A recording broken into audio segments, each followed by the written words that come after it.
Pasteur Jonas ex-sataniste converti à Christ partie 9. L'armée de Jésus est au-dessus de celle de Satan. Sachez que Jésus est en train de recruter des soldats pour son armée. Si tu entres dans l'armée de Jésus, tu auras la puissance, la force de marcher sur l'armée de Satan. Jésus lui-même a dit, « Je vous donne le pouvoir de marcher sur les serpents, les scorpions, sur toute la puissance de l'ennemi et rien ne pourra vous nuire. » Ainsi si tu entres dans l'armée de Jésus tu auras le pouvoir de marcher sur les sorciers, sur les magiciens, sur les catcheurs, sur les rosicruciens, sur les écancars, sur les démons et même sur le diable, et rien ne pourra te nuire. La Bible dit dans Job 7:2.1 Le sort de l'homme sur terre est celui d'un soldat. Si tu entres dans l'armée de Jésus, tu seras accompagné par des miracles. Marc 16:2.17-18 Voici les miracles qui accompagneront ceux qui auront cru. En mon nom ils chasseront les démons, ils parleront de nouvelles langues, s'ils imposent les mains aux malades, les malades seront guéris. Ils saisiront des serpents, s'ils boivent des breuvages mortels, cela ne leur fera point de mal. Les ennemis de Satan. Lucifer a 3 catégories d'ennemis. La première catégorie, c'est la femme parce que c'est elle qui a donné naissance à l'enfant qui est venu détruire les œuvres du diable. Parce que c'est encore elle qui continue de mettre au monde les serviteurs de Dieu qui détruisent les œuvres du diable. La deuxième catégorie, c'est toute personne qui garde les commandements de Dieu et qui retient le témoignage de Jésus. Toute personne qui a déjà donné sa vie à Jésus est automatiquement ennemie de Satan. La troisième catégorie, c'est toute personne qui est née d'une femme, y compris les sorciers qui pourtant travaillent pour le diable. Pour Satan ils ne sont que des ennemis. Toi sorcier, retiens que ce n'est pas parce que tu travailles pour Satan, qu'il te traitera avec souplesse. Lorsque tu vas mourir, ce sont les chaînes et un cadenas qui t'attendent dans le monde astral. Le mystère de la mort lisons Deutéronome 32.19, Ecclésiaste 8.2.8 et Jean 14.2.6.2. 32.19 J'en prends aujourd'hui à témoin contre vous le ciel et la terre, j'ai mis devant toi la vie et la mort, la bénédiction et la malédiction. Choisis la vie, afin que tu vives, toi et ta postérité. Et que 8.2.8 L'homme n'est pas maître de son souffle pour pouvoir le retenir, et il n'a aucune puissance sur le jour de la mort. Il n'y a point de délivrance dans ce combat, et la méchanceté ne saurait sauver les méchants. Jean 14.2.6 Jésus lui dit, je suis le chemin, la vérité et la vie. Nul ne vient au Père que par moi. Devant toi, il y a la vie et la mort. C'est toi-même qui dois faire le choix. Si tu fais un mauvais choix, tu seras maudit toi et ta descendance. Mais si tu fais un bon choix, tu seras béni, toi ainsi que ta postérité, comme nous venons de le lire. Beaucoup de gens croient que s'ils meurent c'est la fin. Mais sachez que pour un pécheur, la mort c'est le début de la souffrance.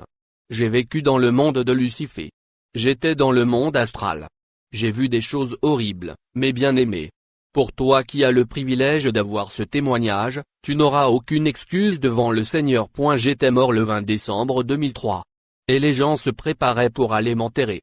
Mais pendant ce temps, j'étais déjà dans le monde astral, enchaîné des pieds jusqu'à la bouche, avec un gros cadenas.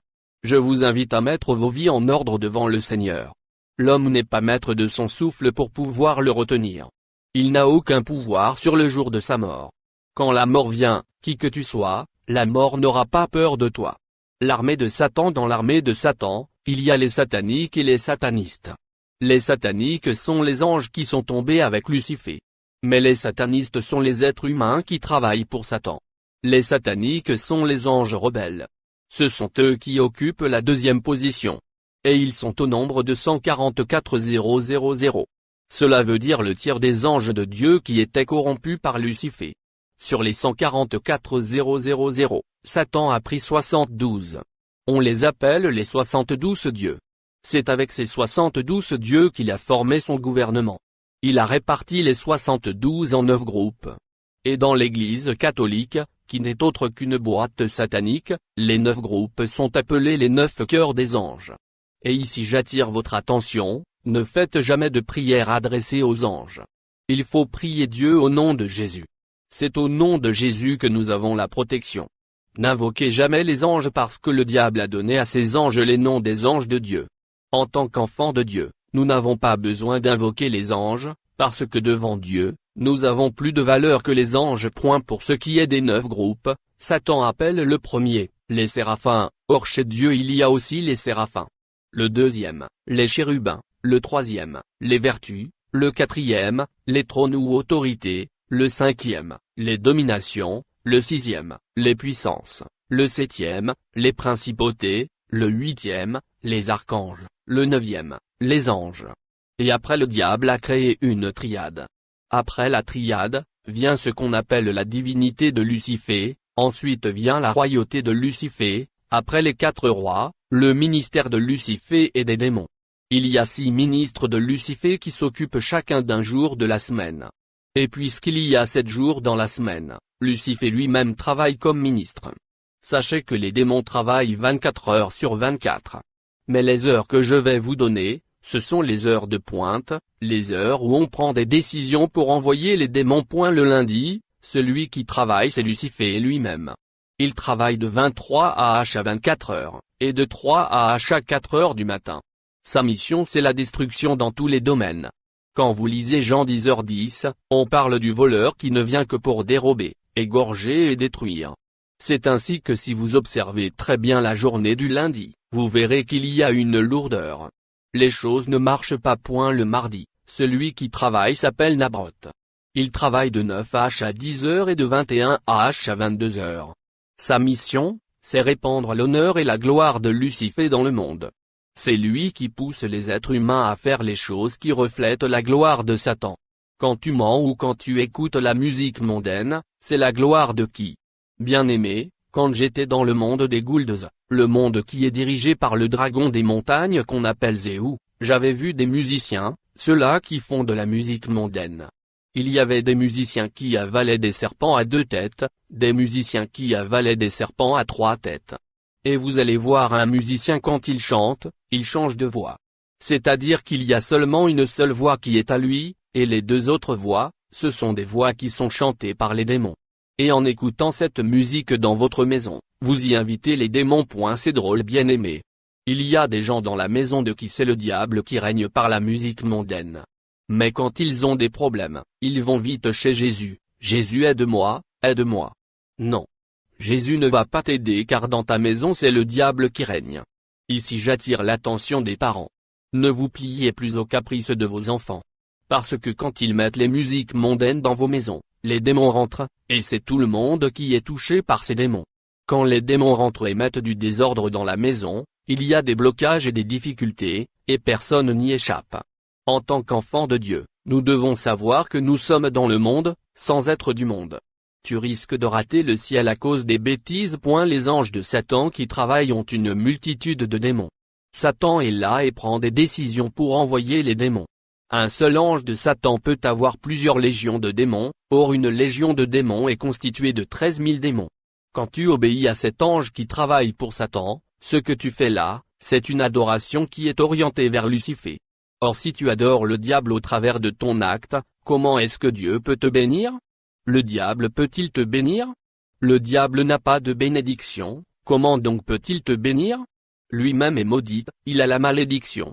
Si tu l'adores, tu seras aussi maudit comme lui. Le mercredi, celui qui travaille c'est Astaroth. Ici j'aimerais insister. Il travaille de 21 h à 22 h. Sa mission c'est répandre l'orgueil et la considération personnelle dans le monde. Il y a des gens qui sont compliqués. Quand ils arrivent quelque part, il faut qu'on sente qu'ils sont là. Les autres n'ont rien à dire.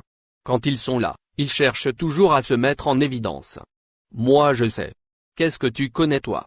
Moi. Qui es-tu? Si le Seigneur Jésus retire seulement ton souffle, tu seras une poussière qu'on va jeter quelque part. L'orgueil précède la chute. La Bible dit dans Jacques 4:2.6. Dieu résiste aux orgueilleux, mais il fait grâce aux humbles. La Bible nous dit également dans Jacques 4:10 humiliez-vous devant le Seigneur, et il vous élèvera. L'humilité précède l'élévation. L'orgueil, pourquoi l'orgueil? L'orgueil devant les parents, l'orgueil partout. Si tu as l'orgueil, sache qu'il y a des démons en toi. Le diable lui-même a perdu sa place au ciel à cause de l'orgueil. Cet ange du diable travaille même avec des soi-disant serviteurs de Dieu. C'est ainsi que vous allez voir des gens qui prêchent remplis d'orgueil. Quand vous voyez des hommes de Dieu qui prêchent avec orgueil, sachez qu'ils sont manipulés par le diable. Le jeudi, celui qui travaille c'est Akam. Il travaille sérieusement de 9h à 10h, de 21h à minuit, et de 3h à 4h du matin. Sa mission est de répandre la haine et la division dans les églises et les familles. Ça marche de pair avec le 5e commandement de Lucifer qui dit, allez propager la haine et les divisions dans les églises. Le vendredi, celui qui travaille s'appelle Béké. Il travaille de 23h à minuit. Sa mission, détourner les gens de l'œuvre de Dieu et les soumettre aux richesses ainsi qu'à l'autorité de ce monde. Si tu analyses très bien ta vie, tu verras qu'il y a une différence entre la manière dont tu servais Dieu et la manière dont tu le sers maintenant. Tu verras que tu as beaucoup régressé. C'est ce démon-là qui en est à l'origine. Il te conduit tout droit vers la malédiction. Parce que la Bible nous dit dans Jérémie 48 2.10 maudit soit celui qui fait avec négligence l'œuvre de l'Éternel. Et Jésus lui-même dit dans Apocalypse 2.4-5 mais ce que j'ai contre toi, c'est que tu as abandonné ton premier amour. Souviens-toi donc d'où tu es tombé, repens-toi, et pratique tes premières œuvres. Mais Béké ne travaille pas seul. Il travaille avec un démon qui s'appelle Pancha. C'est le démon qui coordonne les esprits des morts. C'est pour cela que dans la secte catholique, il y a la messe des morts le vendredi. Ici j'ouvre une parenthèse. Dans la messe de Requiem, s'il y a un fidèle de cette secte satanique qui est mort, vous verrez, on va porter le cercueil, on le met devant la porte. On va fermer toutes les portes, et vous allez voir ces soi-disant sacrificateurs venir là avec un acolyte. L'acolyte tient un vase où il y a de l'eau qu'on appelle eau bénite. Dans ce vase il y a un truc qu'on appelle le goupillon.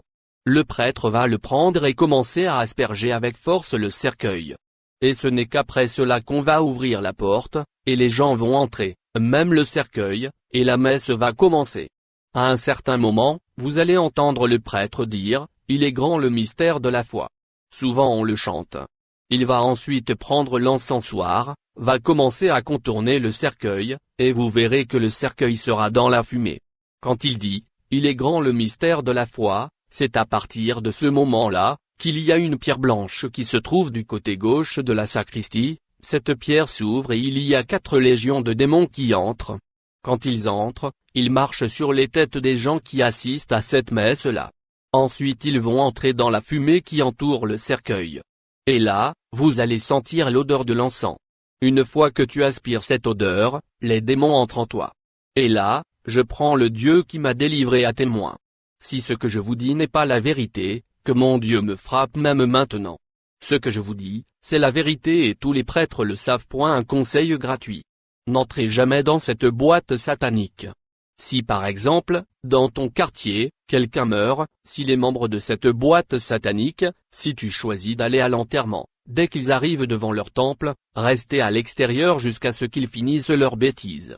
Quand ils vont sortir, vous les accompagnez au cimetière, c'est tout. Quand j'étais sataniste, j'avais des livres mystiques. J'avais la Bible Tob, la Bible de Jérusalem, je vous expliquerai comment on utilise les livres deutérocanoniques ou les livres apocryphes. Comment on les transforme en prières mystiques. La vraie Bible comporte 66 livres.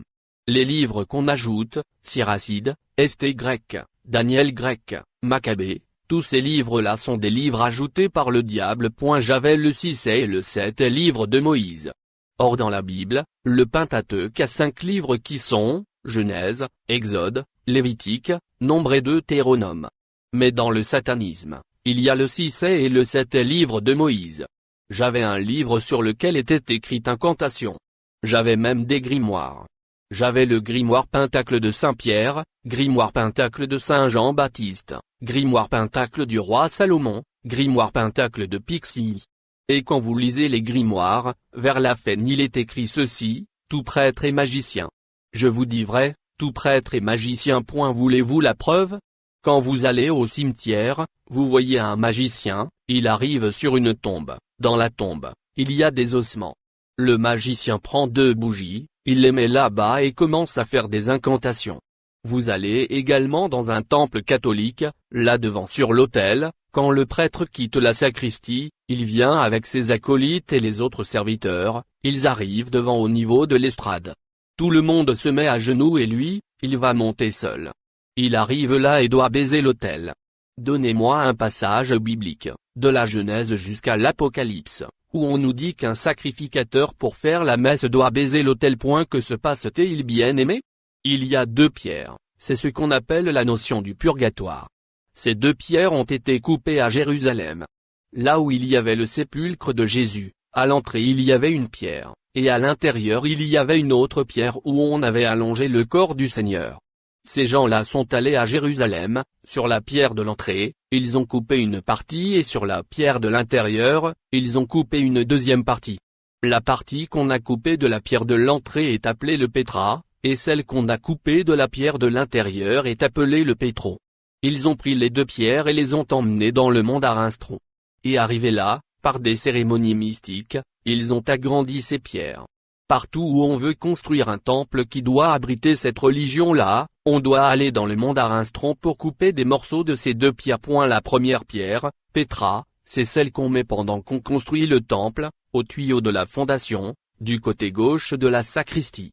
Avec ces deux pierres, quand un sataniste veut se rendre dans le monde des ténèbres, il lit une incantation qui est dans le livre qu'on appelle Missel, c'est un livre de messe. Ils lisent les paroles que je ne peux pas citer ici. Et après, quand ils se rendent à un endroit où il y a un bâtiment qui abrite cette religion, ils peuvent seulement tourner 3 fois, et automatiquement, la pierre de la sacristie sera visible. C'est la nuit qu'ils le font, et dès qu'ils la touchent, ils entrent par là, et vont dans le monde de Satan. La deuxième pierre, c'est ce qu'on appelle la pierre d'autel. On met cette pierre là-bas. Même les jeunes gens qui sont dans la colita, dans la liturgie, on leur donne ces enseignements. Et dans la liturgie, on leur dit que cet endroit s'appelle le tombeau d'autel. Voyez vous-même, un tombeau dans l'église de Dieu. Mais bien aimés, il y a des choses qui sont vraiment claires. Est-ce qu'on peut trouver un tombeau dans une église? Et ainsi quand il arrive là, à côté de cette pierre, il y a des reliques. Souvent ce sont des ossements. Si l'église porte le nom d'un saint, on mettra les reliques de ce saint-là. Et quand le prêtre arrive, quand il baise l'autel, automatiquement il devient mi-homme, mi-animal, sa langue devient la langue du serpent. Et il commence à lire la messe. Ça crée le contact avec le monde des ténèbres. Mais quelle est la différence entre le prêtre qui fait ça et le magicien qu'on trouve au cimetière? Les deux bougies représentent les deux piliers de l'arbre de vie kabbalistique. La bougie de la droite est appelée pilier de la miséricorde, la bougie de la gauche est appelée pilier de la rigueur. Et ça permet la descente des divinités solaires. Et maintenant quand on prend l'encensoir, on met l'encens, il y a la fumée qui monte. Ça c'est pour atteindre la 9e émanation, qui est l'émanation de Lucifer, pour faire descendre l'influence de Lucifer dans l'église. Faites très attention, tout ce que je vous dis, c'est la vérité. Parlons maintenant du démon qui travaille le samedi. Le samedi, le démon qui travaille, c'est Nabam. Il a 2 missions. Il travaille de 23 à minuit. Sa première mission, c'est pousser les humains à l'entêtement. C'est ce démon qui pousse beaucoup de gens à ne pas obéir aux conseils qu'on leur donne, jusqu'au jour où ils verront les conséquences fâcheuses de leurs actes. Ce n'est qu'en ce moment-là, qu'ils se rappellent les conseils qu'on leur avait donnés. Par exemple, on te demande de cesser l'impudicité. Tu t'entêtes. Mais le jour où tu tombes enceinte et que celui qui t'a engrossé prend la fuite, tu commences à te rappeler les conseils qu'on t'avait donnés, et tu te dis si j'avais compris ce qu'on me disait. Soit on te dit, ne triche pas, tu n'obéis pas. Un jour on t'attrape en train de tricher, on te donne 0 à l'examen. Et c'est à ce moment-là que tu commences à te rappeler des conseils qu'on t'avait donnés. Il y en a qui relativisent en disant que quelquefois les conséquences corrigent mieux que les conseils. Faites attention. Car les conséquences sont différentes. Si on te dit, cesse l'impudicité, et tu ne veux pas comprendre, et un jour tu apprends qu'un homme avec qui tu sortais, est mort du sida. Vous voyez ce que cela peut avoir comme conséquence? Mais pour nous qui sommes enfants de Dieu, la Bible dit dans 1 Samuel 15h22. Voici l'obéissance vaut mieux que les sacrifices, et l'observation de sa parole vaut mieux que la graisse des béliers. Sa deuxième mission, c'est pousser les humains vers le vedettariat. Aujourd'hui vous voyez des jeunes gens avec des boucles d'oreilles, des cheveux défrisés, des cheveux tressés. Parce qu'ils ont vu tel musicien ou telle vedette avec des cheveux tressés, et ils se mettent à les copier. Ces démons travaillent sérieusement même dans les églises. Vous le voyez clairement dans l'habillement. Il y a certaines personnes qui viennent à l'église se faire la concurrence, et se faire voir, au lieu de chercher Dieu. Dans l'église, ces démons travaillent souvent dans les chorales, les groupes de louanges, les choristes surtout. Il y a des choristes qui chantent pour être admirés, au lieu de chanter pour la gloire de Dieu. De même, les mélodies et les danses mondaines sont déjà introduites dans l'église de Dieu. Bien-aimés, comprenez très bien que vous devez craindre Dieu. La Bible dit dans Josué 24h14 maintenant, craignez l'Éternel, et servez-le avec intégrité et fidélité. Faites disparaître les dieux qu'ont servi vos pères de l'autre côté du fleuve et en Égypte, et servez l'Éternel.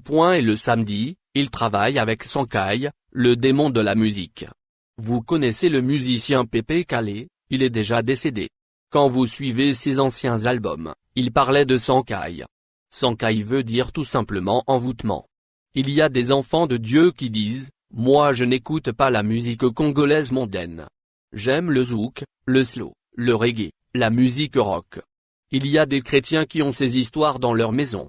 Ils ont des CD, des DVD de zouk, de slow, etc. De Céline Dion et autres. Est-ce que vous savez que Céline Dion est une prêtresse de Lucifer? Madonna, Shakira, Britney Spears. La liste est longue. Mais il y a des chrétiens, des frères et des sœurs qui ont ces histoires dans leur maison. Sachez que c'est la gloire de Satan. Connaissez-vous l'album Qui Buisa en Pimpa? Je n'ai pas le temps de vous expliquer cela. Qui Buisa en Pimpa, à la queue leu, et fracata, là où on vous dit Dieu est grand, l'homme est petit, tout le monde le sait. Le Dieu qu'on cite n'est pas le Dieu créateur. Même le Dieu qui est cité dans la religion musulmane. Quand ils disent Allahu Akbar, Dieu est grand, ce n'est pas le Dieu créateur, c'est un autre. Que la grâce du Seigneur Jésus-Christ soit avec vous. Amen.